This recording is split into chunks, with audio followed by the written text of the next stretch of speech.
have 1 million impressions, but no one engages with it, right? So you want to post on Twitter where people are clicking it, they're clicking like, they're writing a comment, they're retweeting. I think an impression is, hey, it showed up on someone's deal, but that really doesn't tell you that much. And people have really interesting ways and algorithms to, maybe they do a video and they show, oh, you got to see what's at the end. And then because you stayed on for so long. So there's definitely certain ways to kind of game this stuff, but ideally we want to get to what's our goal, and how many tokens are we getting to? And then, what's the quality of that? And what's the quality of that code? What's the quality of that application? And then we want to reward those, and we want people to build a reputation on that. And wow, those individuals, they build stuff extremely well. They build stuff efficiently, and they're being rewarded fairly. Yeah. Let's see if I have 1 second. All right, I'm gonna have to look at another one, but I'd like to show the one where it's basically the community engagement.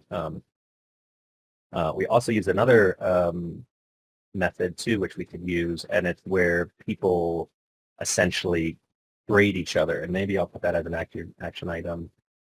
So that was a really interesting one. Now, Zealy is like the airdrop hunters. You just get a bunch of people from third world countries come in and they do their tasks, and that's it. I mean, and again, it killed me because I like data, right? And that's where IOTA was born from, was data, data, good data in, good data out. I mean, the AI, it's just crazy. And so I would say to them, well, where's the data from your Zealy campaign? And they never wanted to show it because, of course, I finally, when I was on the quote unquote inside, they knew that 90% of the people that got the airdrop basically literally came in and left within 2 weeks. Trappist one. What's Trappist? Is that a crypto, or are you saying like a type of airdrop system? How do you prevent countries from every marketing campaign? Well, we're talking about the engagement on Twitter and trying to promote it through social media. And that's great, and by all means. But I mean, I'm having, trying to work out how to do this with our MMO, Trappist One. Any campaign that involves inducement through providing tokens or cash, especially cash, but let's say tokens, is always going to attract people who are just looking for the tokens. I mean, that's kind of the point, isn't it? I mean, it's the reason you offer tokens for developers instead of money. It's the reason you offer tokens to influencers instead of money. True. There was okay, so there was a Zealy type. They got a grant, and we used them for the Shimmer reward drop. And I think the IF kind of overcomplicated it, but again, I didn't really want to fund. I think it was what was it? Was it $1 million? I don't know. It was something crazy. It was like $400,000 in Shimmer tokens. It was basically everything that was split to the IF. Remember, they split the community fund to the IF, and they basically took it and put in a campaign. Now, that campaign, I talked to that team. What you can really do is track those people. So you can put a lot of stipulations and kind of like if formulas, like, you only get this airdrop if you have been in the community for, X amount of months, or, you can only, you'll only get the airdrop if you use more than, let's just say, X amount of tokens. So there's a lot of stipulations you can put in it. And then basically, now it has to be an EVM, that's the thing. So that's a tough thing because off the bat, TAN won't be EVM, but just as an example, right. System. But is basically they track those EVM addresses, and essentially you're building a market profile, such as look at them as a customer. I mean, clearly they were marketing guys and they use marketing data techniques and they implemented that into Web3. But it was great because now essentially you get your list, right? So let's say we do a campaign. let's just say you do 100,000 and 10,000 EVM addresses participate. Then what you can do with that data is watch it over the next 6 months. And you'll probably see that, 70% of those addresses left or were not active in your network after 2 weeks. And then another 5% after, 4 weeks, etc. But what you get is this maybe 10, 15%, maybe less, that people stay. And now that's your target audience, right? Now that's people that like, wow, they came in, they weren't an airdrop hunter, and now you're building your target audience. And I mean, that's just like any marketing, really. You have a funnel, right? You do an email campaign, and some people might come in, or you do a coupon, let's say a $5 coupon. Someone comes into your store, they use a $5 coupon, and then they don't come back. They're essentially an airdrop hunter. Because it's really interesting, like, where traditional market is really applicable to the Web3 market, because at the end of the day, it's humans, using it. Yeah, absolutely. I mean, this is the nature of marketing, right? Mhm. I mean, going back 30 years, even longer, my father used to tell me that only half of advertising works, but nobody actually knows which half. Um, I like and that. and so you push out coupons, you push out airdrops, you push out social media, and then different social medias has different effect with different industries and different niches. Mhm. And maybe 5% of the people who react and respond, and 5% of the people who get your tokens, who avail themselves of the promotion, will stay, and the other 95% is just basically lost. Mhm. Again, it's because no one knows which 5% of the total possible pool of respondents is actually your target market until they do it, until they ultimately stay. I don't know whether, I mean, we're probably delving a bit too much into the marketing side of, I don't know whether you wanted to spend much time on this today, but Yeah, yeah. I don't know.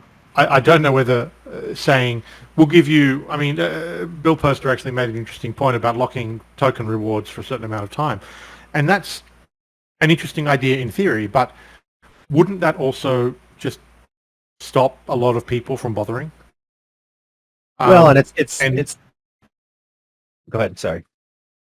Well, I was just going to say, and the original point of a promoted campaign, a reward-based campaign for promotions of influencers or just accounts tweeting out particular things, is for not just the people who are tweeting it, but for the people who follow the people who are tweeting it, to see if they're interested Mm-hmm. and to try to draw them in. And if that creates a chain reaction of people just stopping up all of the airdrop rewards, it's still going to also create a chain reaction of lots and lots and lots of people becoming at least peripherally aware Mm-hmm. of the brand. And Yeah. that brand awareness is like billboards on the side of the road. No one's ever going to pull over and go, oh, I have to call those people. That's a really good billboard. But it's Right. brand awareness. So when they're looking through the yellow pages or online for a particular service, that billboard registers in their memory. They might not even realize it. And I think that's, and I think if you say we'll give you 1,000 tokens for posting this tweet, but we're going to give it to you over 12 months and you get nothing now, I think a lot of people are just going to say, well, let's just not bother. Yeah. I'm not criticizing any of it. I'm just commenting that these are my observations and the things with which I'm now currently wrestling with how to get TRAPPIST-1 a little bit of traction with some followers. Yeah, no, I totally agree, and I think, and I wish, I don't, it might have been on the Tangle Treasury Airtable, so I might not have it, but I can certainly recreate it and go through. But how do you, on a small scale? I think it's pretty easy because again, with transparency, transparency shows who's an airdrop hunter or not, and it became very clear. There was 2 people in our group that were just there to rake in as many Shimmer tokens as possible, and were doing the least amount of work. But what happened is because it was transparent, it became very easy for us to adjust the algorithm so that basically you're getting rewarded for the time input that you're doing, right? If someone's spending 75, an hour on a 10 Twitter post thread, they were getting rewarded. And if someone just did a 1 sentence tweet, then that reward was a lot less. And it took a while to get there, but we got there. Now, on a scaled up aspect, I think eventually it can be scaled up, but for our aspect at the time, it was just a smaller kind of group that we were working with. So it's easy to kind of see who's trying to just, get it. But I also agree, like people would say, oh, there's no point to pay those influencers on Twitter. And I kind of disagree, like you said. So I've been told a metric, whether it's true or not, I know it was from a salesperson, a marketing salesperson. They're like, someone needs to see the brand 9 times before they'll actually engage with it. So no matter what, quality or not, if they see TAM, they're going to see it, probably in crypto, it's like 50 times, so if someone Right. has 100,000 followers and even half of them are real or a quarter of them, and that's 30,000 followers, then it's getting out there, again, coming back to with that dashboard I had is, you can break it down as cost per engagement and track it and then find out of, let's say 100 influencers, you find your top 10 that really have reach and at a good value that it's not costing a fortune. And then, a big part of it, I talked with several different, when I was at the Ethereum conference, and the biggest thing was that when I talked to community managers and et cetera, they would say, yeah, you get your name out there and the developer then comes into your system, into your community. It's going to take a very short time for them to be like, great, there's a GitHub, I can easily see how I can build and I can get an app up and running in, let's say, 2 to 3 weeks. Versus with IOTA, always the issue was the documentation. I was told, I'm not a developer, so I don't know. I was just told by several developers the documentation was not great. It was old. It wasn't updated. Of course, it changed like 5 times over 7 years, et cetera. So, and what I wanted to do was basically pay a community member that's a developer, to go into other ecosystems as a new developer and say like, hey guys, I saw your tweet. I'm here. I want to build this application. Where do I go? And see basically how easy it is for that developer to be onboarded to get to be able to where they can be built, and then do a report on each of those, and then come in anonymously to the IOTA ecosystem as a developer, and then compare that all, right?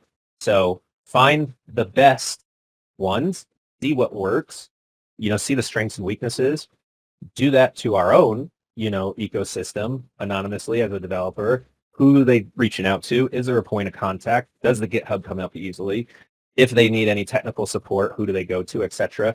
And make these as least friction as possible.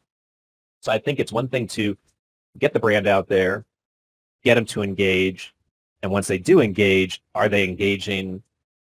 Is it an easy, frictionless engagement? And that's what's going to keep them, right? And then it is, are you retaining them?